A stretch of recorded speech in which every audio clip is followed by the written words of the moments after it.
దేవునికి స్తోత్రాలు. ప్రభువైన యేసుక్రీస్తు నామములో ఈ కార్యక్రమం చూస్తున్న మీ అందరికీ శుభాభివందనాలు. ఈరోజు ఏ విత్తనము వేస్తే ఆ పంటే కోస్తావు అనే అంశమును మనము ధ్యానము చేసుకుందాము.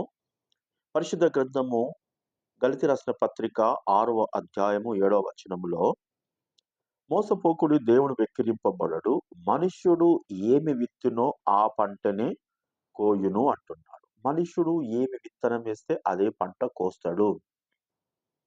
మనము చూస్తే వ్యవసాయదారులు చూసినట్లయితే మనము వరి వేసి మక్కను కొయ్యాలి అంటే అది మూర్ఖత్వం. వరి వేస్తే వరే వస్తది. మక్కలేస్తే మక్కలే వస్తాయి. కానీ మక్కలేసి వరి కావాలన్నా రాదు. వరేసి మక్కలు రావాలన్నా రాదు. కనుక మనము శరీరాచరణను బట్టి విత్తువాడు తన శరీరము నుండి అక్షయమైన పంట కోయును. ఆత్మను బట్టి విత్తువాడు ఆత్మ నుండి నిత్యజీవముల పంట కోయును. అంటే ఇక్కడ మనకు ఒకటి శరీరం ఉన్నది, ఒకటి ఆత్మ ఉన్నది. ఆత్మానుసారమైన జీవితము, ఆత్మానుసారమైన మనసు, శరీరానుసారమైన జీవితం, శరీరానుసారమైన మనసు అనేది మనకు ఉన్నది. కనుక మనము ఏమి శరీరానుసారమైన జీవితం అనే విత్తనం వేస్తే శరీరానుసారమైన ఆ యొక్క పంటనే కోస్తా అంటాము. ఆత్మానుసారమైన మనస్సును మనము విత్తనం అనేది వేస్తే జీవము అనే పంట కోస్తా అంటాం. అంటే నిత్య జీవము, పరలోక రాజ్యము అనే పంట మనము కోస్తాము. కనుక ఈ రోజుల్లో చాలా మంది మరి అందుకే దేవుడు అంటాడు, మీరు వెచ్చగానైనా చల్లగానున్న మేలు గాని నులివెచ్చగా ఉంటున్నారు అంటున్నాడు. అంటే కొద్దిమంది ఆత్మీయంగా ఉన్నట్టే కనబడుతున్నారు కానీ శరీర సంబంధంగా కూడా ప్రవర్తిస్తున్నారు అని దీని యొక్క అర్థము.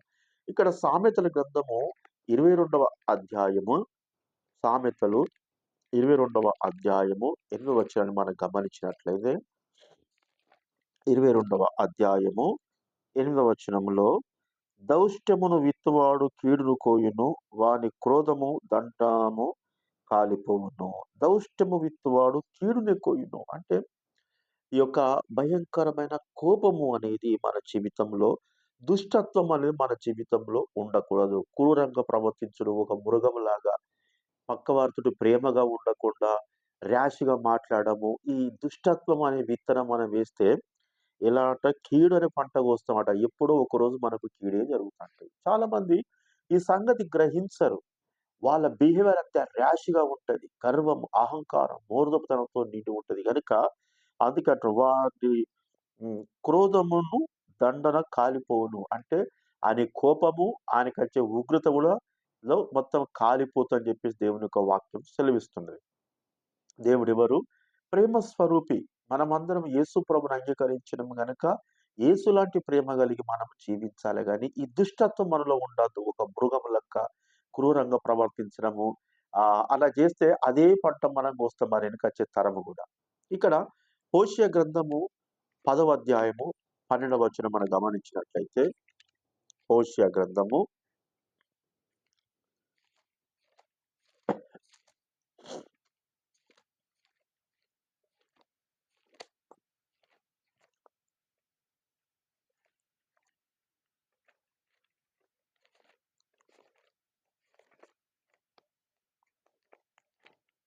హోషేయ గ్రంథము 10వ అధ్యాయము 12వ వచనం మనం గమనించినట్లయితే 12వ వచనంలో, నీతి ఫలించునట్లు మీరు విత్తనము వేయుడి, ప్రేమ అను కోత మీరు కోయుడి.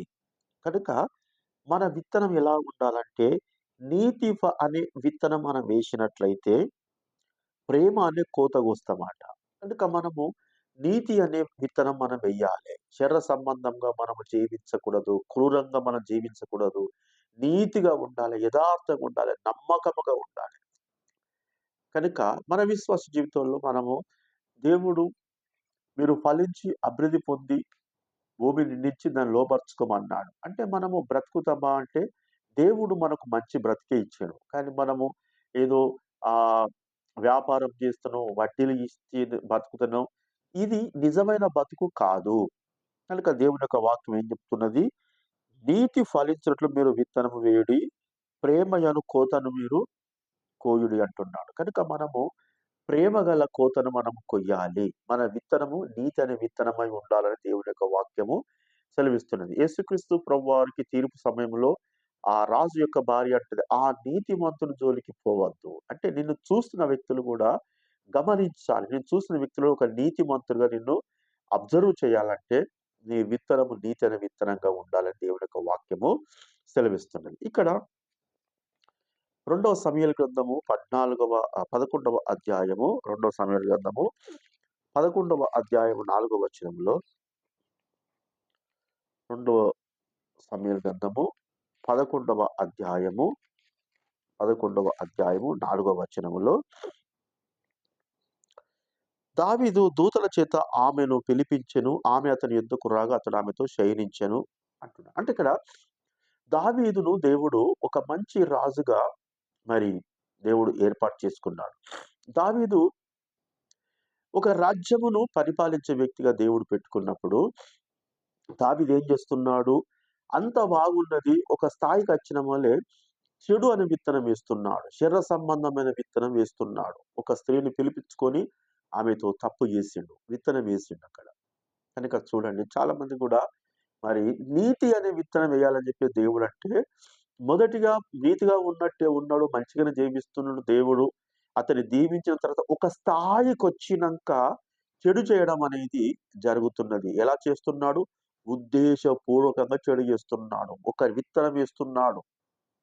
ఇక్కడ మొదటి రాజుల గ్రంథములో 11వ అధ్యాయము మొదటి రాజుల గ్రంథము 11వ అధ్యాయములో 11వ అధ్యాయములో చూసినట్లయితే మొదటి నుంచి 3 వచనాలు. అయితే రాజైన సొలొమోను ఫరో కుమార్తెను గాక ఆ జనులో ఇంకా అనేక మంది పరస్త్రీలను మోహించి కామాతురత గలవాడై వారిని ఉంచుకొనుచు వచ్చెను. అతనికి 700 మంది రాజకుమార్తెలు. కనుక సొలొమోను అంటే దావీదు ఏదైతే విత్తనం వేసిండో ఆయన కొడుకు కూడా అదే పంట కోస్తున్నాడు. మనం ఏ విత్తనం వేస్తే అదే పంట. అంటే పిల్లల విషయంలో కూడా మనము నీతి అనే విత్తనం వేస్తే మనం చూస్తున్న పిల్లలు కూడా నీతిగానే జీవించడానికి ఇష్టపడతారు. ఇక్కడ తండ్రి చెడు అనే విత్తనం వేసిండు గనక ఆయన కొడుకు కూడా అదే పంట కోస్తున్నాడు. అతని బ్లడ్ అతని జీన్స్‌లోకి వెళ్ళి అతని కొడుకు సంక్రమించింది, సంభవించింది. పిల్లలు చెడిపోవడానికి కూడా కారణము తల్లిదండ్రుల యొక్క బిహేవియర్ కావచ్చు. కనుక మరి నువ్వు నీతి అనే విత్తనం వేస్తున్నట్లయితే నీ కొడుకు కూడా నీతిగానే జీవించడానికి మరి ఇష్టపడతా అంటాడు. కనుక ఆ యొక్క దావీదు చేసిన తప్పుకు ఆయన ఒక్క స్త్రీని తీసుకొచ్చుకున్నందుకు సొలొమోను 700 మంది స్త్రీల నాట ఎంత భయంకరంగా తయారవుతున్న కుటుంబ వ్యవస్థ. కనుక మనం వేసే విత్తనము మన పిల్లలకు ప్రభావం చూపుతది.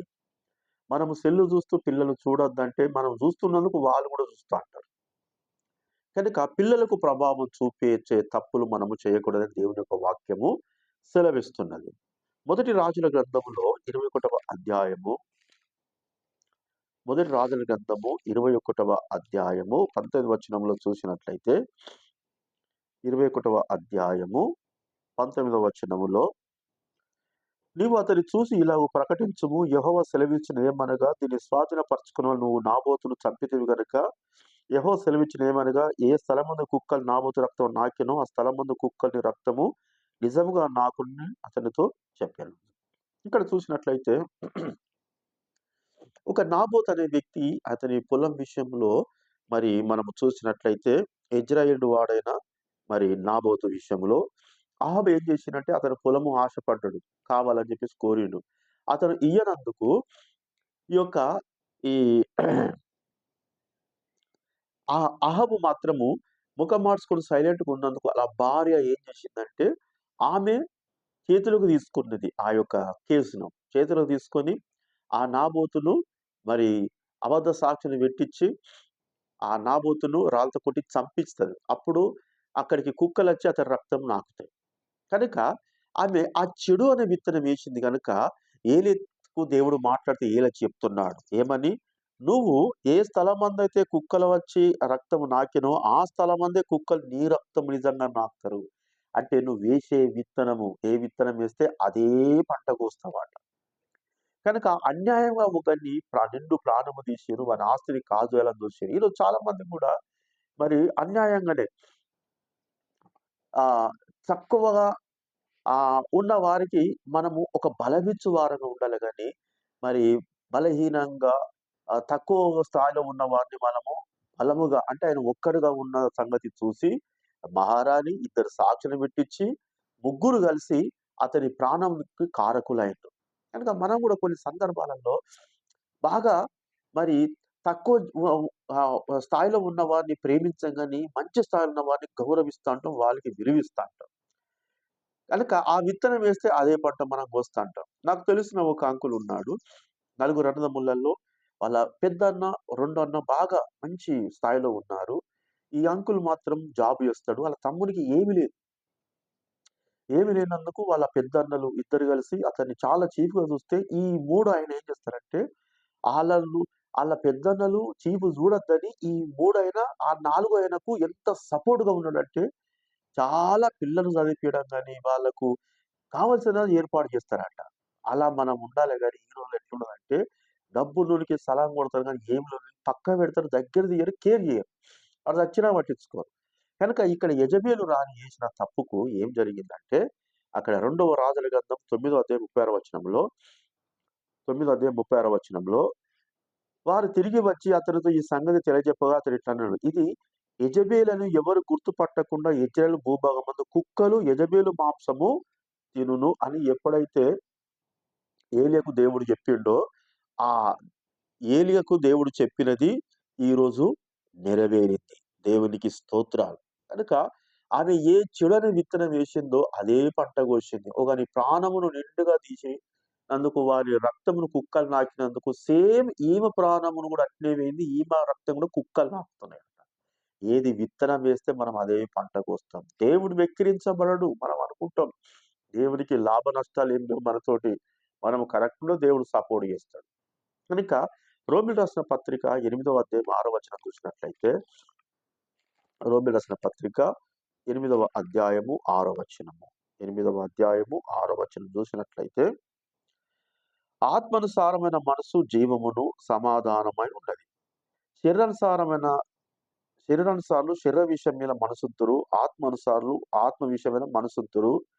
శరీరానుసారమైన మనసు మరణము, ఆత్మానుసారమైన మనసు జీవము, సమాధానమై ఉన్నది.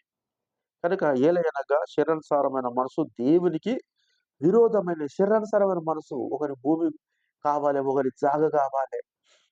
ఆ విధంగా జీవించే పరాయుని భార్య కావాలి, పరాయుని సొమ్ము కావాలని దావీదు.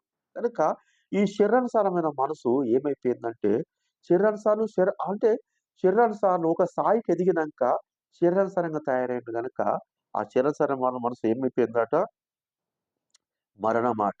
కనుక యెజెబెలు రాణి ఏమైపోయింది?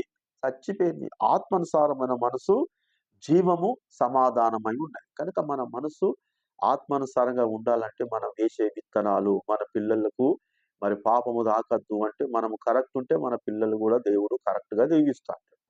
కనుక మరి మన విశ్వాస జీవితంలో మనము తప్పకుండా యథార్థంగా, నమ్మకంగా యెజెబెలు రాణి చేసిన తప్పుకు యెజెబెలు రాణి బలైపోయింది. కానీ అహాబు మాత్రము ఈ విషయములో మరి ఏలీయాకు భయపడి న్యూట్రల్‌గా ఉన్నాడు గనక మొదటి రాజుల గ్రంథము 21వ అధ్యాయము 29వ వచనం మనం చూసినట్లయితే 21వ అధ్యాయము 29వ వచనంలో